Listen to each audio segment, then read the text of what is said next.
Audi A5 Cabriolet 2.0 TFSI 252 Quattro S-Line S-Tronic Review. What is it?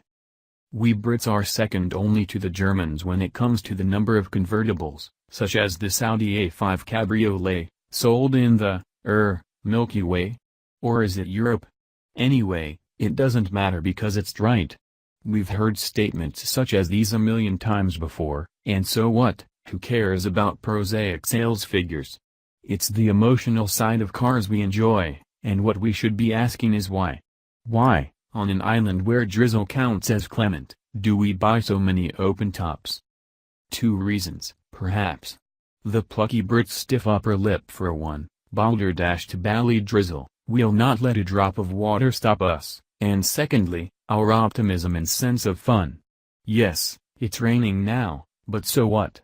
At some point the sun is bound to peekaboo from behind a cloud, flushing our veins full of the essence of life as we whiz down the B1243 towards nirvana, with nothing but God above with a thumbs up, smiling down as we smile right back. Well, something to that effect. What's it like? Although we've denounced statistics, here's one that may pique your interest. This new second-generation A5 Cabriolet is 55 kilograms lighter than its predecessor. As we know, lighter is good, so along with a power boost of 22 bhp and the injection of an extra 15 pounds-foot of torque from the car's upgraded 2.0 TFSI 252 petrol engine, nearly a second has been slashed from the 0 to 62 miles per hour sprint. And as if someone were thrusting cake at you quicker than you could eat it, it'll still manage another 5 miles per gallon and emits 18 grams less CO2/km. Plus, being a petrol and Euro 6 compliant, beckon will beckon you into London without the need to pay a T-charge toll. The A5 Cabriolet's standard 7-speed dual-clutch automatic gearbox is mostly smooth and snappy, bar the usual jerkiness at slow speeds. And if you put it into manual mode, hold the car in third and accelerate, you'll discover a very linear power delivery all the way from 1,500 revolutions per minute around to 6,000 revolutions per minute, when it finally starts to wane.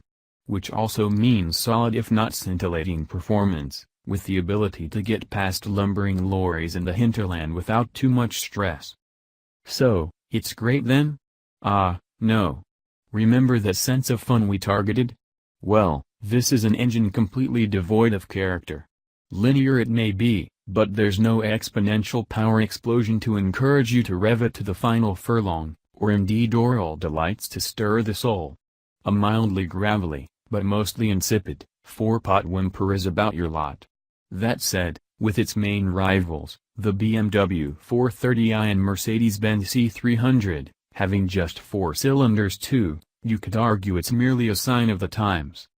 Nevertheless, it does beg the question, why choose this petrol over the silky charms and even greater frugality of the 3.0-liter TDI 218 V6 diesel? We mention this simply because the A5 Cabriolet bowls down the road with such a supple gait that the effortlessness of that diesel would suit it better. And if a petrol doesn't give a pleasing soundtrack either, surely the 3.0 V6 is a no-brainer? You see, with the adaptive suspension set to comfort mode on our Spanish test route, the car never thumped or thudded once, even when aimed with the deadly focus of a hunting hawk at the one and only pothole we encountered. And other than the odd shimmy through the steering column, body rigidity was so good, considering this is a long car with no roof structure, that the claimed 40% increase in torsional stiffness over the previous A5 Cabriolet might just be a statistic worth believing. And while it's not going to fizz your senses like an M Sport Spec 430i, tautened up in dynamic mode and thrown at a challenging section of bends, the A5 Cabriolet does keep its cool and stays composed, even with some tricky undulations thrown into the mix. The steering is also accurate, if mute, and there was even a moment of promise when, exiting of an off-camber roundabout, the rear playfully rotated with a squeeze of the throttle. Sadly, this proved to be a one-off, and subsequently the A5 just gripped and went, with only tedious understeer if we overcooked it. Still, somewhere in that deeply conservative chassis setup, there's potentially some fun to be had, and otherwise it's totally safe and secure. Otherwise, the A5 Cabriolet is quite fabulous.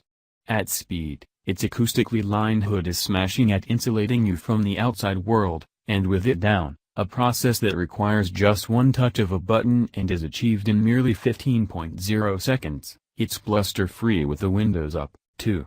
So much so that you can chat to your passenger, hold a telephone conversation, it even has microphones in the seatbelts to facilitate this, or enjoy the punchiness of the optional Bang & Olufsen stereo, with ease.